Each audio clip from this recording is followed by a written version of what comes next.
Bingung ngobrolin K3 pertambangan? Sama.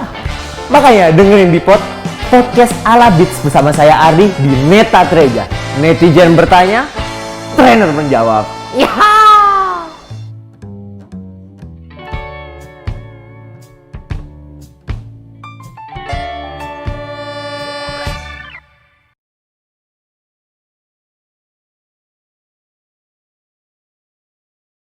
Halo semuanya, kembali lagi di Neta Treja.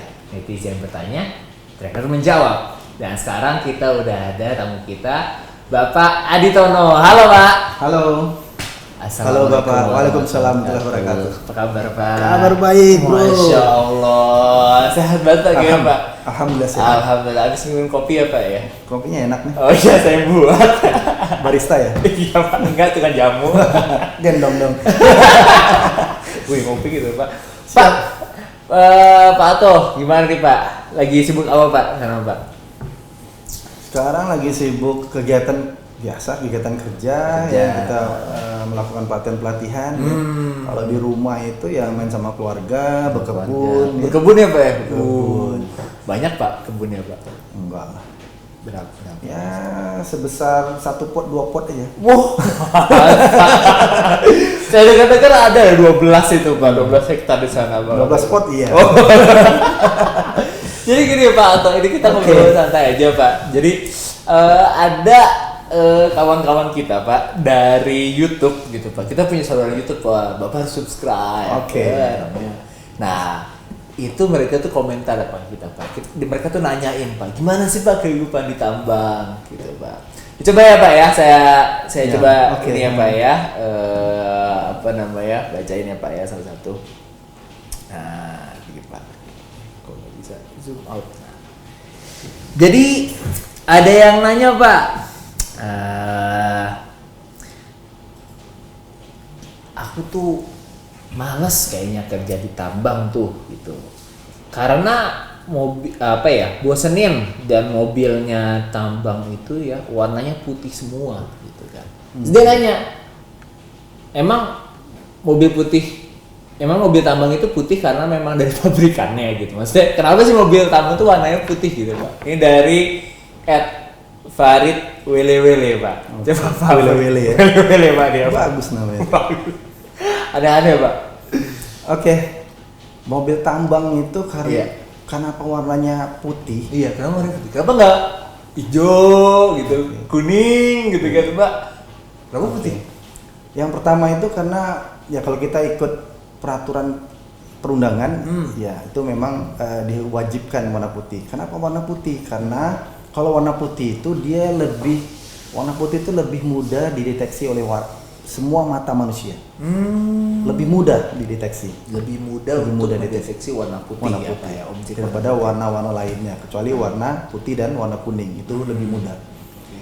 Warna putih itu kalau kita letakkan di misalkan masih hutan nih, hijau, di situ ada warna putih tuh, kita lebih mudah untuk mengenal warna putih. Gitu.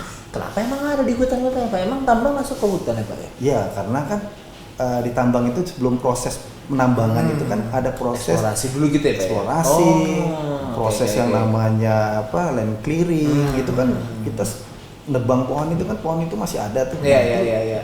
Di situ ada mobil di situ warna putih, di situ lebih mudah dikenali gitu. Oh gitu. Ya. Jadi bukannya kayak warna putih kayak jadi lebih gampang kotor gitu Pak, mesti dicuci terus-terusan gitu Pak. Betul. Karena faktornya di situ yang dipandang di situ adalah faktor keselamatan. Keselamatannya Pak. Kalau kotor kan bisa dicuci. Oh iya juga. Iya sih Pak.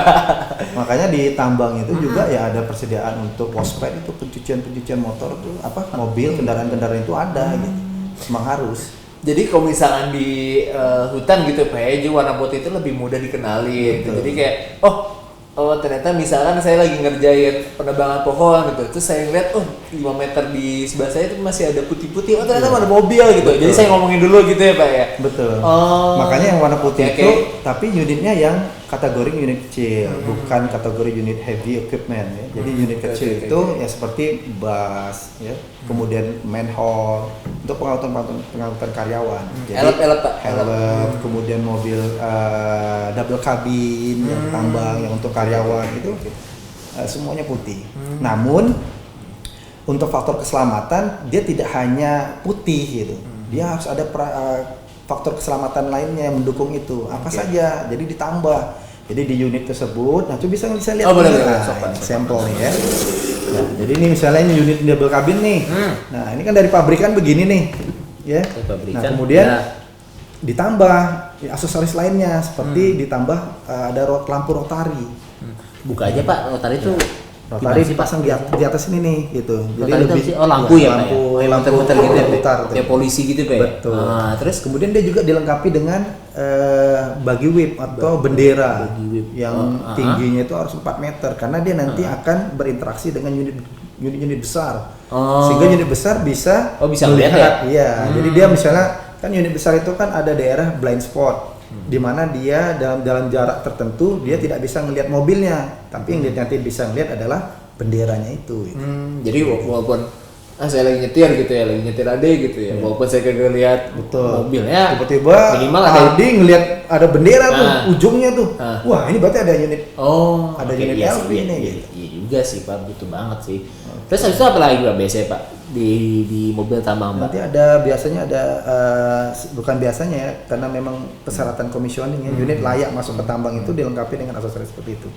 Contoh nanti ada di sini ada reflektor supaya nanti bisa ada cahaya yang menembak dia, kemudian dia memancarkan Dipantulin ya Pak ya? pantulan Oh. dari cahaya tersebut. Kalau misalnya malam, Nah itu khusus untuk malam. walaupun nggak banyak cahaya gitu, tapi tetap kelihatan gitu ya Tetap mobilnya. kelihatan karena dia akan memantulkan.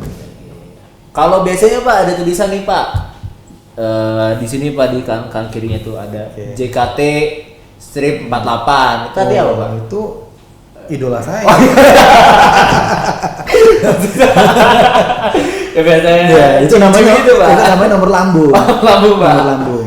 Ya, jadi nomor lambungnya misalkan ya kalau kita di brokol kan itu kodenya tuh BC gitu, brokol singkatan. Kemudian nanti ada nomornya di situ 001 kah, 002 dan sebagainya. Gunanya? Gunanya itu untuk supaya identifikasi. Identifikasi. Iya, misalkan saya kalau Mas Ardi nih kalau nggak ada identifikasi nama kan saya nggak bisa manggilnya siapa. Kan? Cuy. Oh itu bro. Ya. Nah itu untuk pengenalan, maksudnya untuk mengenal gitu. Jadi unit lain kalau dia nanti bersinggungan atau bukan bersinggungan, berinteraksi, kemudian nanti dia mau panggil, kan dia nggak ngelihat siapa di dalam. Nah maka yang dia panggil adalah identifikasi daripada kendaraan tersebut. Benar. Gitu. Misalnya BC01, BC01, Iya. gitu. BC02 over. Gitu. Coba Bapak ketemu saya Pak. Iya. Saya nama unitnya JKT 48 Pak. Oke. JKT48, BC01 over. Oke siap, tarik sis. Ya. Misalnya gitu Pak. Over JKT 48 gitu Pak. Iya. Biasanya kalau yang dijawab itu JKT48 receive over. Receive over. Setelah menerima panggilan. Oke. Jadi emang buat ini ya Pak, komunikasi ya Pak. Iya. Kalau ini Pak ada nanya lagi nih Pak. Tanya juga Pak. Irwan Hermawan. Kenapa sih gitu kan? Kalau truk yang ditambang itu gitu ya, mungkin maksudnya HD kali Pak ya. Truk itu ya. Itu kenapa sih warnanya tuh kuning semua? Bahkan peleknya warna kuning juga gitu kan. Emang kenapa sih gitu? Iya. Jadi kan tadi di awal kita udah bicara tadi ya terkait dengan warna yang kontras tadi yang bisa dideteksi oleh mata manusia itu antara putih dengan kuning gitu. Putih dengan kuning. Nah, di tambang itu untuk kendaraan-kendaraan yang kategori heavy equipment yang gede ya. Nah, untuk seperti itu itu bahasa Indonesia itu alat berat ya Pak. Alat berat. Kayak gini Pak ya? Iya. Angkat aja Pak. Ada lagi yang gede lagi. Ada lagi Pak. Ada lagi yang gede lagi Oh. gitu ya. Jadi dia itu warnanya kuning gitu. Kalau warna kuning, Warna banget Pak. warna kuning atau warna yang gede pun juga ada warna putih gitu. Oh gitu. Ada, tapi bukan ditambang di sini ya. Oh, tambang lain. oke. Jadi rata-rata itu warnanya kuning yang besar. Itu satu. Jadi ada kaitannya dengan ini, kalau saya lihat itu kaitannya dengan segmen komersial. Jadi brandsnya suatu produk tersebut, dia menciptakan bahwa unit dia itu warnanya identik dengan kuning, ya kuning gitu. Jadi kalau nanti dia warna merah ya bukan unit produk brand tersebut gitu. Udah di luar itu gitu. Jadi ada faktor daripada segmen komersil. Nah, kemudian yang kedua adalah faktor dari pasar ya, dari kebutuhan pasar. Kalau Komatsu bikin Pak HD warnanya ungu janda gitu Pak misalkan. Orang udah nggak kenal, Nggak kenal, udah ya. nggak asik gitu, orang nggak kenal gitu. Siapa tuh? Kok Siapa ya? gitu. Iya. Tapi kalau dia kuning bikin, oh itu pasti Ya punya apa? Indo gitu Ya, misalnya. Indo gitu Pak ya. Nah, terus jadi memang lebih kelihatan gitu Pak ya. Misalkan kita di tambang itu kan apa ya? Kalau lagi banyak apa sih namanya ngegaruk-garuk tanah gitu kan warnanya kan coklat gitu kan Pak. Emang tetap kelihatan ya Pak? kelihatan kan kuning. Kuningnya beda ya Pak? Iya, ya? beda. Iya. Makanya kita merujuk pada peraturan lalu lintas nih tahun 2009. Nomor 22 tahun 2009 itu kan coba lihat bagaimana undang kepolisian itu peraturan lalu lintas, kita lihat bagaimana traffic light itu kan warnanya, coba lihat warnanya apa aja tuh? Merah, Kuning, hijau gitu. Merah, kuning, hijau. Nah, gitu ya. Iya, Merah, iya. ya. Coba yang menjadi perhatian itu apa di situ? saya Untuk peringatan orang.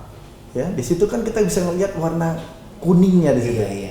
Ya. Itu kayak kuning tuh kayak masa peralihan gitu lagi Pak. Jadi kayak misalnya dari merah ke hijau itu pasti ada kuningnya dulu. Betul. Ya kan? Jadi kayak saya siap buat ngegas Betul. nih. Tapi kalau misalkan dari hijau ke merah itu ada kuningnya juga. Oh berarti saya harus siap-siap Betul. untuk ngerem gitu. Itu kan peringatan tuh.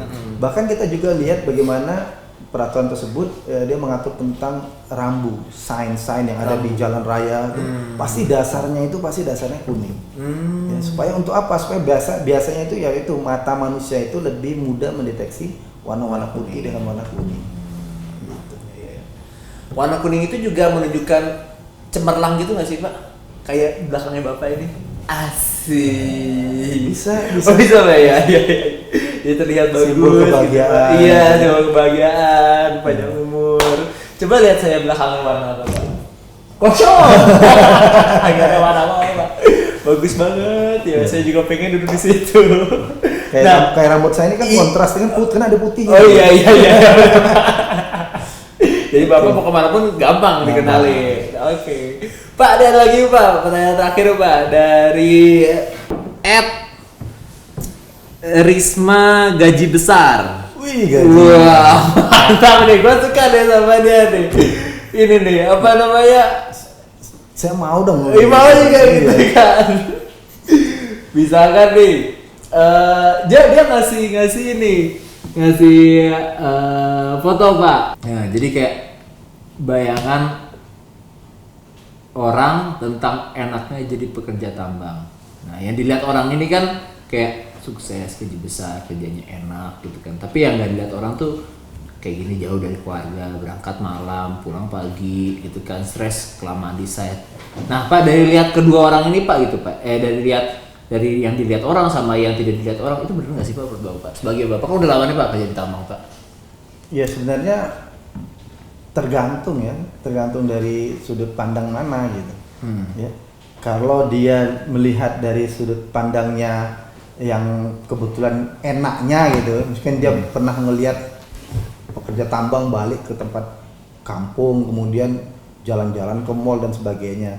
Tapi dia nggak ngelihat sebenarnya pada saat dia berada di pekerja tambang itu berada di site gitu.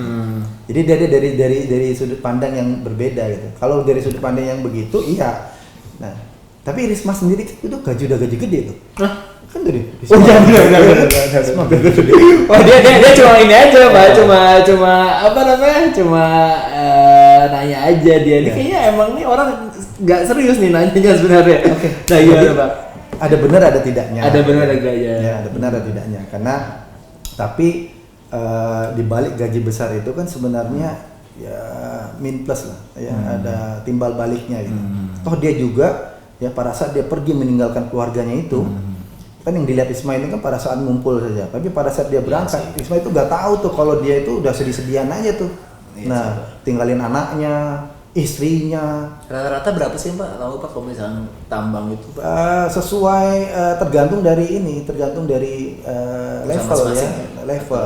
Jadi kalau memang dia level pekerja itu bisa jadi 58 hari. 58 hari itu berapa? Ya 3 bulan ya? 3 bulanan gitu. Sebulan berapa sih 3 bulan hari? 2 bulan Pak. 2 bulan. Ada yang lebih lagi. Ada yang lebih lagi Pak? Ada yang 6 bulan. Ada yang 6 bulan baru seperti cuti. saya Pak. Halo. Kena tuh? Kena ya? Alhamdulillah Pak, saya sampai sekarang udah lupa Pak, saya kapan terakhir cuti asli. Iya kan? Nah, begitu. Jadi faktor itu sebenarnya. Jadi memang ada sisi positif dan negatifnya. Ada untung dan ada rugi, itu biasa. Nah, pada saat dia ditambang juga kan mereka juga nggak tahu bagaimana kehidupannya si pekerja tambang tersebut. Dia ya bajunya kotor, debu, panas, itu dihajar itu nggak bisa, kena panas. Kemudian dia sembunyi, tidak, tetap kerja. Kecuali kalau hujan, dia stop. Nah, kemudian bagaimana dia makan? Biasanya kalau dia di rumah ya bersama istrinya dimasakkan istrinya. Kalau ditambang yang masak orang lain, enak nggak enak kan harus makan. Maulah kelaparan. Kemudian dari sisi apa lagi? Dari sisi ini ya, dari sisi resiko. Nah, resiko kan nggak jarang tuh ya orang tersebut dengar kabar tetangga kita tuh ya gimana ya nggak enak lah kecelakaan tiba-tiba ya kecelakaan, dapat dengar kabar kecelakaan. Kecelakaannya bisa terjadi bisa terjadi saking risiko besarnya ya major, kemudian bisa sampai ke fatality. Ya Allah. Coba lihat. Jangan sampai lah Pak kita atau kawan-kawan kita jangan sampai lah kayak gitulah. Kemudian juga ya perginya itu sangat pagi sebelum matahari keluar, kemudian pulangnya juga sudah matahari udah tenggelam gitu. Jadi pas pas pergi masih subuh tuh berangkat. Terus pulang mau isya. Nggak sempat lihat matahari. Itu kalau yang udah punya anak tuh kagak tahu tuh anaknya bokapnya siapa gitu Pak. Iya, dia pulang anaknya udah tidur. Iya, dia pergi anaknya masih tidur. Iya. Tapi ada juga kayaknya shift malam juga ya Pak di sini Pak. Kalau di tambang tuh. Betul. Kalau shift malam berarti sama aja Pak. Berarti kan pulang pergi gelap, pulang gelap juga gitu. Apa kan hitungan kita kan tadi Pak kita bicara bahwa dia kan dari start nih dari pergi kan gitu. Iya. Kan jarang kerja tambang yang tinggal di daerah-daerah tambang. Iya sih. Jadi kalau menurut saya ya ada benarnya dan juga merupakan bagian dari ya tantangan dia gitu. Jadi tidak dilihat dari sisi gajinya saja, tetapi effort dia, usaha dia itu luar biasa sebenarnya. Tapi sebenarnya Pak yang paling penting itu bukan besar atau kecilnya nggak sih Pak? Tapi yang penting adalah kita tuh bersyukurin apa enggak sih Pak? Yang ikhlas ya. Alhamdulillah ya Allah saya berapapun tiba-tiba jadi ini alim Pak. Alhamdulillah. yang penting kita ini nggak sih Pak mensyukuri. Yang penting tuh gaji cukup aja nggak sih Pak? Kok saya bilang gajinya gitu kok langsung agak pokoknya saya defense Pak. Oke. Ya Pak. Jadi ya ada bener ada enggaknya gitu Pak ya. Iya. Pak Ato katanya lagi ini Pak, lagi studi juga Pak katanya Pak. Nah, iya sih. Kan saya ini kan pekerjaannya kan bukan melatih ya, memberikan mengajar, memberikan pelatihan gitu ya. Jadi seiring itu juga saya ngambil setelah dari diploma saya ambil untuk S1 tarbiyah pendidikan. Jadi sejalan nih inline dengan apa yang saya geluti sekarang ini gitu. Pendidikan apa Pak? Ya kalau semua pendidikan lah. Oh gitu Pak ya. Dasarnya pendidikan gitu ya. Jadi bedanya di sini kita memberikan pelatihan kepada orang-orang kerja yang sudah bekerja. Namun kalau yang di kita untuk pendidikan kita ini adalah orang yang di masa persekolahan, masa sekolah. Oke. Bapak sebagai trainer gitu Pak ya. Salah satu kiatnya itu untuk menjadi seorang trainer yang baik gitu dan benar tuh gimana sih Pak? Apa Pak yang bisa dijadiin tips buat Bapak sebagai trainer Pak? Ya sebenarnya kan kalau trainer itu kan sebenarnya bukan hanya lepas kita memberikan suatu materi kemudian sudah tinggal gitu, tidak, tapi menjadi moral kita gitu, kebentuk nggak orang tersebut. Setiap kita memberikan pelatihan maka kita harus dari sisi perilakunya harus terbentuk gitu. Sayang kalau misalnya kita udah memberikan pelatihan, dia lulus tapi hanya sekedar lulus tapi tidak terbentuk pada perilaku dia gitu. Nah saat ini sejalan sekali dengan apa yang diprogramkan manajer kita ya saat ini, bahwa setiap pelatihan itu harus mengandung faktor KSA, knowledge, skill, dan attitude. Knowledge itu pengetahuan, keterampilan, dan perilakunya. Itu sehingga kita revamping materi itu dengan proporsinya terhadap masing-masing KSA tadi. Maka kalau kita mau ngebentuk orang perilaku, maka materi kita juga harus menggambarkan perilaku. Jadi kayaknya ini apa ya? Ada bukan pribadi, jadi orang yang ngomong tuh kalau misalkan kita tuh ngajarin sesuatu tapi kita nggak ngelakuinnya tuh sama aja bohong juga. Betul, ya Pak ya. Jadi Bapak pun juga misalkan ngajarin orang pun juga harus bisa mencontohkan itu ya Pak ya. Betul. Ya contoh kecil lah, misalnya kalau kita mengajarkan 5R gitu kan, atau ringkas, rapi, resik, rajin kan identik dengan tata kelola tempat kerja ya. Lalu contoh isu yang paling rame saat ini ya, yang paling bisa diterima lah, misalnya kecil aja contoh, misalnya kita mengajarkan kebersihan, ternyata habis kita makan terus sampahnya kita buang sembarangan gitu. Terus anak didik kita ngeliatnya gimana? Males sih Pak. Jangan sampai nanti begini, guru kencing berdiri, anak murid kencing berlari. Jadi kita kencingnya berdiri, apalagi anak murid gitu. Betul. Kita buang sampah begini, nanti anak murid malah lebih kemana-mana lagi gitu kan. Jadi maksudnya adalah kalau kita mendidik ya sekaligus dengan perilaku kita dulu nih, kita kasih contoh. Oke. Kalau Pak ya, Bapak berarti udah jadi trainer berapa lama Pak? Kalau boleh tahu Pak. Kalau ada di 5 tahun PT Brokol ini semenjak masuk 2013. 2013 berarti ya 7 tahun ya Pak ya? Iya sekitar itulah 7 tahun. Oke Pak, ini 7 tahun ini udah banyak banget ya Pak pengalamannya, dan pastilah tadi Bapak juga bisa menjawab beberapa pertanyaan netizen tadi itu kan dengan alhamdulillah. Mudah-mudahan diterima ya. Alhamdulillah. Jawabannya ya. Tapi Pak, kita juga ngasih ini Pak kesempatan ke teman-teman Pak. Kalau misalkan teman-teman punya pertanyaan gitu ya kepada trainer-trainer kita, di sini banyak banget tuh Pak ya trainernya Pak ya. Bisa silakan aja ya komen di bawah ini ya YouTube gitu kan, bisa komen apapun yang mau kalian tanyakan kepada trainer kita. Karena di sini di Netatreja netizen bertanya, trainer menjawab, akan siap untuk memuaskan kamu pertanyaan-pertanyaan kita. Oke Pak. Luar biasa. Bapak muasinnya Pak? Iya.